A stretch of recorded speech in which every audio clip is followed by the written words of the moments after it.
छत्तीसगढ़ के बेमेतरा जिले में स्थित बीरनपुर गांव में दो समुदाय के बीच हुए खूनी संघर्ष में एक व्यक्ति की मौत हो गई, जिसके बाद पुलिस ने वहां धारा 144 लागू कर दी और 11 लोगों की गिरफ्तारी की है।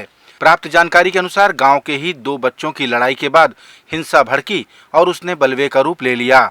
इधर जिले के कलेक्टर, एसपी और दर्जनों पुलिस बल ने स्थिति को नियंत्रण में करने पूरे गांव को छावनी में तब्दील कर दिया। जानकारी के मुताबिक पुलिस की उपस्थिति में एक समुदाय विशेष द्वारा पत्थरबाजी की गई, जिस पर कार्रवाई करते हुए पुलिस ने ये गिरफ्तारियां की। भारतीय जनता पार्टी के नेताओं ने गांव का दौरा किया और मृतक के परिजनों से मुलाकात भी की। इधर विश्व हिंदू परिषद ने सोमवार को इस घटना के विरोध में छत्तीसगढ़ बंद का ऐलान भी किया। दिन दहाड़े एक 22 वर्षीय युवक भुवनेश्वर साहू की हत्या बीरनपुर में हुई है। ये झकझोर देने वाला है, ये अत्यंत हृदय विदारक घटना है। जिस प्रकार से अभी थोड़े दिन पहले ही सुकमा से एक वीडियो जारी करके गाली गलौज की गई, अभद्रता की गई, लगातार इस प्रकार की घटनाएं बढ़ रही है और भूपेश बघेल जी के संरक्षण में इस प्रकार की घटनाएं हो रही है। छत्तीसगढ़ को तालिबान बनाने का प्रयास हो रहा है। छत्तीसगढ़ का कोई भी नौजवान छत्तीसगढ़ को तालिबान नहीं बनने देगा। भूपेश बघेल जी इस बात को समझे और आने वाले समय में जनता आपको जवाब देगी। राजस्थान में कांग्रेस पार्टी की सरकार है, लेकिन वहां भी मुख्यमंत्री की दावेदारी करने वाले पूर्व डिप्टी सीएम सचिन पायलट ने अपनी ही पार्टी के मुख्यमंत्री के खिलाफ मोर्चा खोल दिया। सचिन पायलट ने राज्य में हुए घोटालों और भ्रष्टाचार की जांच की मांग उठाई और कहा कि राजस्थान में जनता का विश्वास जीतना है तो घोटालों की जांच करनी होगी, वरना जनता को चुनाव में क्या मुंह दिखाएंगे। क्योंकि करप्शन ऐसा इशू है जो पब्लिक को छूता है और हम जब दोबारा चुनाव में जाएंगे तो हमारी बात पर कोई इकबाल करे, इसलिए ज़रूरी है कि हम प्रभावी, पारदर्शी और समय सीमा निर्धारित और साथियों, अगर निष्पक्ष जांच में निकल कर आता है कि कोई दोषी नहीं था या करप्शन नहीं हुआ था तो हम मान लेंगे गहलोत जी और मैं दोनों झूठे थे, ये हमारी बात गलत थी। लेकिन जब जांच नहीं होगी, जब तथ्य सामने नहीं आएंगे, जब इंक्वायरी नहीं होगी, जब केस रजिस्टर नहीं होगा, जब तफ्तीश नहीं होगी, तब तक कैसे लोग मान लेंगे हमारी बात को। अगली बार जब हम जाएंगे कि भाजपा के हमारे साथी वसुंधरा जी की सरकार में जो कांड घोटाले हुए थे वो सही थे या गलत थे। इसलिए मैंने तो चिट्ठियाँ लिखी और आज साल भर से ज़्यादा हो गया। आज का प्रकरण नहीं है, क्योंकि मैं इस बात को लेकर बहुत लंबे समय से चिंतित था। मैं कांग्रेस पार्टी का अध्यक्ष था और उस समय जब हमने बात रखी थी तो जनता को, पार्टी को, वर्कर्स को, देश को ये हमने आश्वासित किया था कि हम बिना भेदभाव के जांच करवाएंगे और हमारे पास उस वक्त पूरा तथ्य हमारे पास है। हम विपक्ष में थे, जब हम विपक्ष में थे तब तथ्य हमारे पास आ रहे थे। तो मैं नहीं मानता हूं कि सरकार में आने के बाद हमारे पास वो संकल्प शक्ति नहीं होगी कि हम उन तथ्यों को उजागर कर सकें। और ये जांच का विषय मैंने नहीं कहा, तो कई बार आपने देखा मुख्यमंत्री जी ने बोला है, कई बार सदन में बोला है, सदन के बाहर बोला है, तो इसलिए मैं समझता हूँ बहुत ज़रूरी है। लेकिन दुर्भाग्यवश अभी तक इस पर कार्रवाई हुई नहीं है। छत्तीसगढ़ में सरकार द्वारा दिया जा रहा बेरोजगारी भत्ता युवाओं की मांग के आगे तुच्छ साबित हुआ। राजधानी रायपुर में रविवार को इकट्ठा हुए सैकड़ों बेरोजगारों ने कहा कि हमें भत्ता नहीं, रोजगार चाहिए। बेरोजगारों ने बूढ़ा तालाब धरना स्थल में रैली की और अपनी आवाज बुलंद की। उन्होंने कहा कि राज्य में नौकरी के विज्ञापन जारी नहीं हो रहे हैं और भत्ते के नियमों में जटिलता है। बेरोजगारों ने आरोप लगाया कि लाखों की संख्या में पद रिक्त हैं, लेकिन आरक्षण के लंबित होने का हवाला देकर सरकार ने भर्तियां ही रोक रखी हैं। प्रदर्शन के दौरान बेरोजगारों और पुलिस बल के साथ धक्का मुक्की भी हुई। पुलिस ने हल्का लाठीचार्ज भी किया।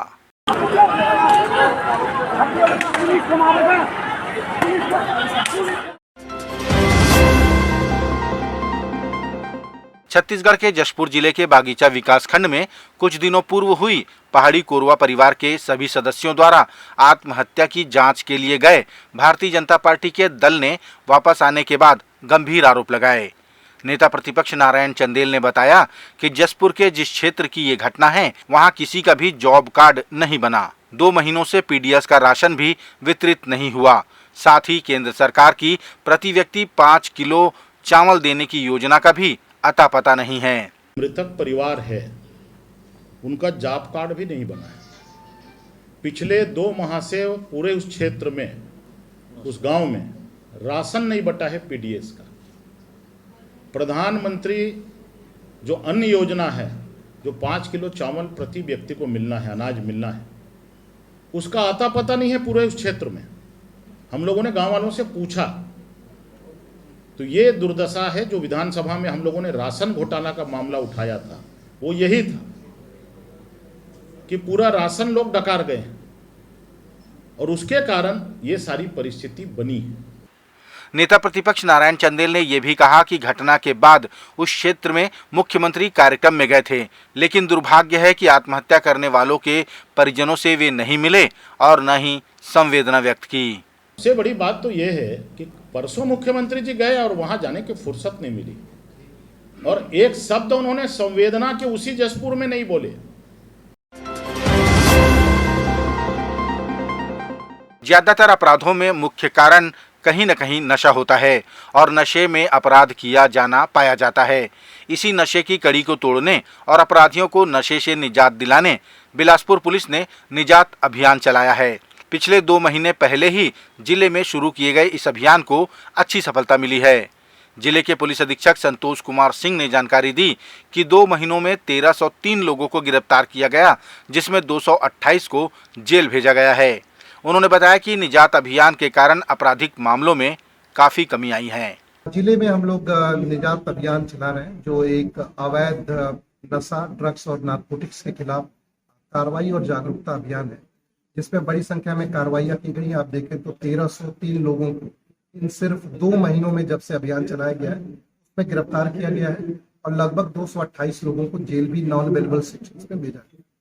ये कार्रवाइयाँ जो है इसके बड़े सकारात्मक पक्ष जो है अपराधों की कमी के रूप में देखा जा सकता है। हम लोगों ने जब पिछले 2 महीनों के आंकड़े को पिछले साल के 2 महीने के आंकड़ों से जब कंपेयर किया तो आश्चर्यजनक रूप से चाकूबाजी की घटनाओं में लगभग 84% की कमी हुई। जहां पिछले साल फरवरी मार्च में 24 मामले चाकूबाजी के कायम किए गए थे, इस साल सिर्फ 3 घटनाएं 2 महीने में हुई।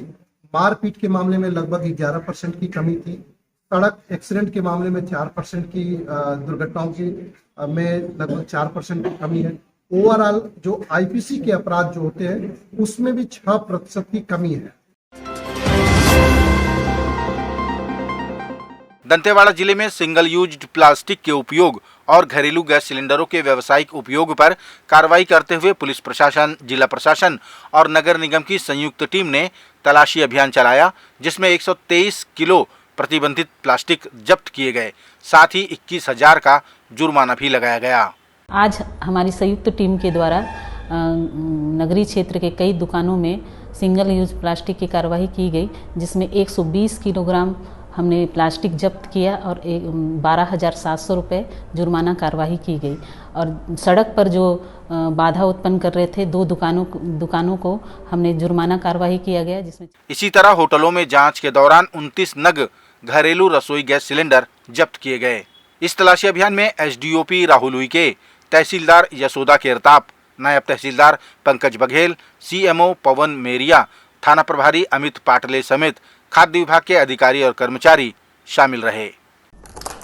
घरेलू सिलेंडर के व्यावसायिक उपयोग के संबंध में शिकायत प्राप्त हुआ था, जिसके विरुद्ध कार्रवाई के लिए संयुक्त टीम में राजस्व विभाग, पुलिस विभाग और खाद्य विभाग एवं नगर पालिका के अधिकारियों के साथ कार्रवाई की गई, जिसमें कई दुकानों और होटलों में हमने पाया कि घरेलू सिलेंडर उपयोग किया जा रहा है और उनके ऊपर कार्रवाई करते हुए 29 सिलेंडर जब्त किया गया।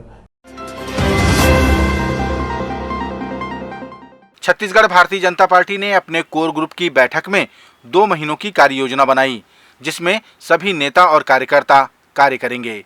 कुशाभाऊ ठाकरे परिसर में हुई इस बैठक में प्रदेश प्रभारी, संगठन प्रभारी, प्रदेश अध्यक्ष समेत बड़ी संख्या में पदाधिकारी मौजूद रहे। बैठक के बाद पूर्व मुख्यमंत्री डॉक्टर रमन सिंह ने कहा कि बूथ स्तर तक कार्य योजना बनाई गई है, जिसमें स्थानीय मुद्दों को प्रमुखता से शामिल किया गया है।